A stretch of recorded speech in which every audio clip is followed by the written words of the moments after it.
మున ప్రభువా పరవాసిని మున ప్రభువా నడచుచున్నాను నా దారిని నా గురి నీవే నా ప్రభువా నా గురి నీవే నా ప్రభువా నీ దరిని చేరెదను నేను నీ దరిని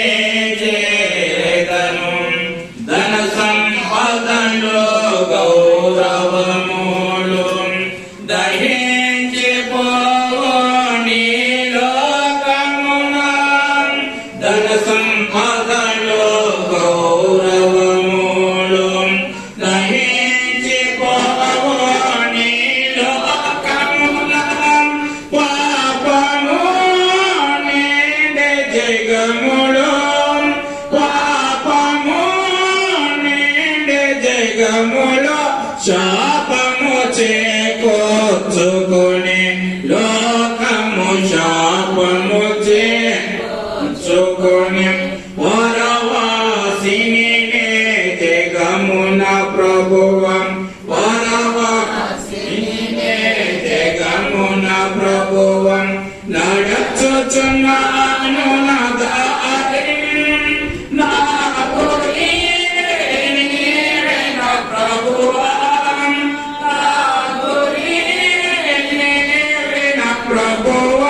నీ దరిని చేరెదను ప్రభువా నీ దరిని చేరెదను నేను నీ దరిని చేరెదను యాత్రికుడనే నీ లోకములో శిరోమోయతో సానిధనిలను యాత్రికుడనే నీ లోకములో శిరమున ప్రభువా నడచుచున్నాను నా దారిని నా గురి నీవే నా ప్రభువా. పరిశుద్ధ గ్రంథం నుండి ఆదికాండం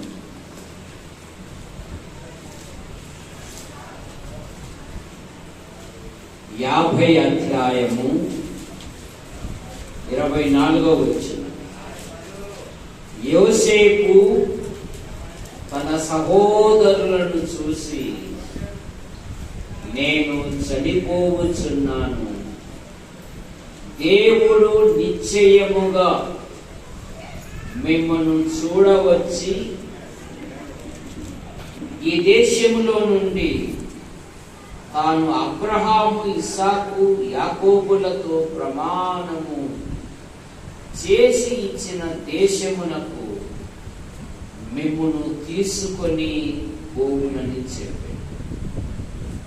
యోసేపు, దేవుడు నిశ్చయముగా మిమ్మల్ని చూడవచ్చును, అప్పుడు మీరు నా ఎముకలను ఇక్కడ నుండి తీసుకొని పోవనని చెప్పి ఇశ్రాయేలు కుమారుల చేత ప్రమాణము చేయించుకుని. యోసేపు అనగా ఫలించని కొమ్మ. యోసేపు జీవితములో యాకోబు యోసేపును అమితముగా ప్రేమించి తన కుమారుల కంటే విచిత్రమైన నిలువుటంగిని గుర్తించాడు యాకోబు. యోసేపు తండ్రి ఆజ్ఞను బట్టి గొర్రెలను మేపువాడు. యోసేపు తన సహోదరులను వెతుకువాడు.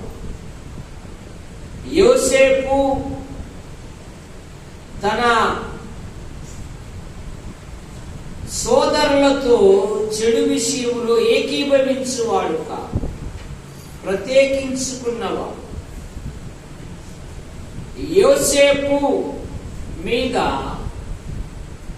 సొంత సోదరులే అసూయపడ్డారు, కక్ష కట్టారు, అమ్మి వేశారు.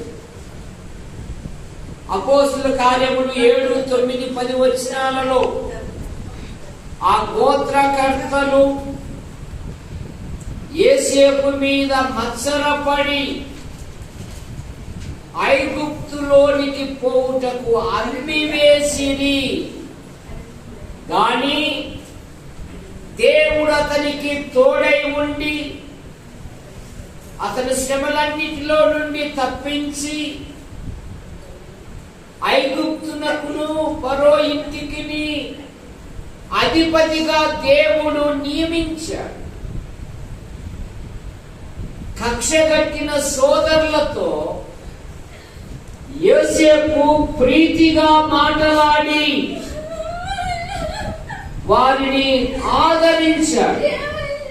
50వ అధ్యాయములో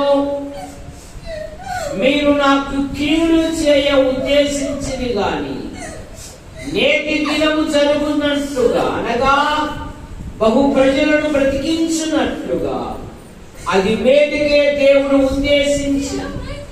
కాబట్టి భయపడకుడి, నేను మిమ్మును మీ పిల్లలను పోషించదనని చెప్పి వారిని ఆదరించి వారితో ప్రీతిగా మాట్లాడారు.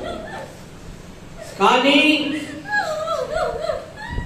పుట్టినవాడు గిట్టక తప్పదు అన్నట్లుగా 90 కీర్తనలో నరులారా రండి అని దేవుడు పిలిచాడు.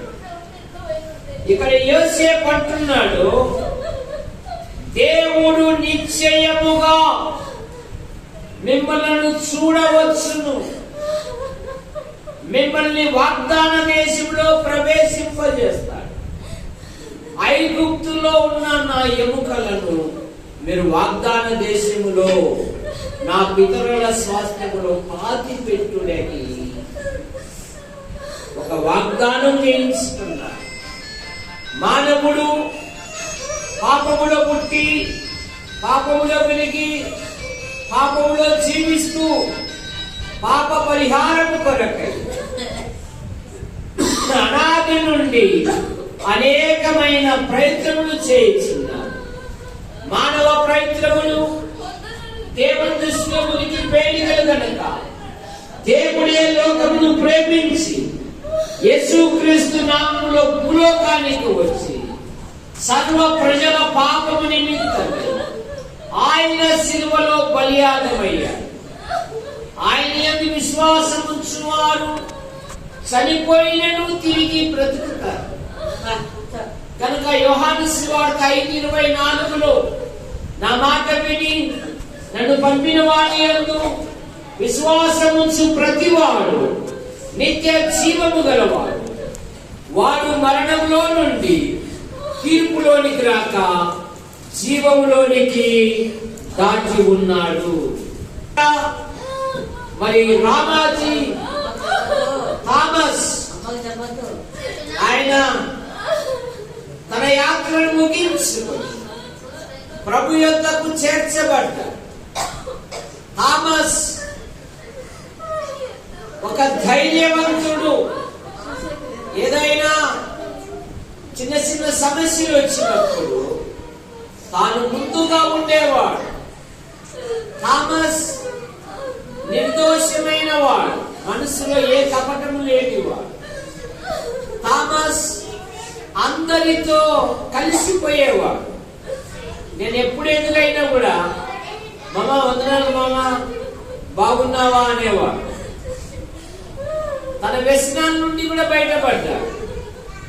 1 నెల నుండి తన వ్యసనాల నుండి బయటపడ్డాడు. కానీ మన దేశానికి జవహర్లాల్ నెహ్రూ ప్రధానమంత్రి.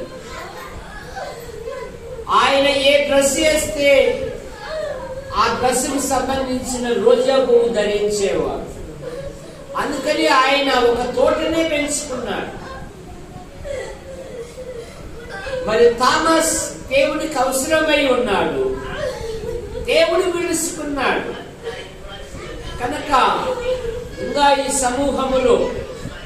ఎవరైనా ప్రభుని అంగీకరించకపోతే ప్రభువైన యేసుక్రీస్తునందు విశ్వాసం ఉంచాలని మనవి చేస్తూ ఉన్నాడు. కనుక థామస్ ప్రభు యొక్క చేర్చబడ్డాడు. ఆ కుటుంబం కొరకు మనం ప్రార్థన చేస్తాం. ప్రార్థన. ప్రేమించిన మా తండ్రి, మీ నామాను బట్టి మీకు స్తోత్రములు. రామాజీ థామస్ మీ పిలుపు తీసుకున్నారు. ఒకటి తల్లి వారిని ఆదరించినట్లు నేను మిమ్మల్ని ఆదరించదను అని ఆయన తల్లిని, సోదరులు, సోదరిమణులు అయినా కుటుంబ సభ్యులకు ఒకటి తల్లి వారిని ఆదరించినట్లు నేను మిమ్మల్ని ఆదరించదను అని, నేనే మిమ్మల్ని ఓదార్చువాడను. దేవుడే వారి కన్నుల ప్రతి బాష్ప బిందు తుడిచివేయను కనుక దేవా మీ కృపను దయచేయండి. సహోదరుడు లేని లోటు, కుమారుడు లేని లోటు మీరు కుమారునిగా సహోదరునిగా ఉండి నడిపించమని యేసు ప్రభు నామములో ప్రార్థిస్తున్నాం తండ్రి, ఆమేన్.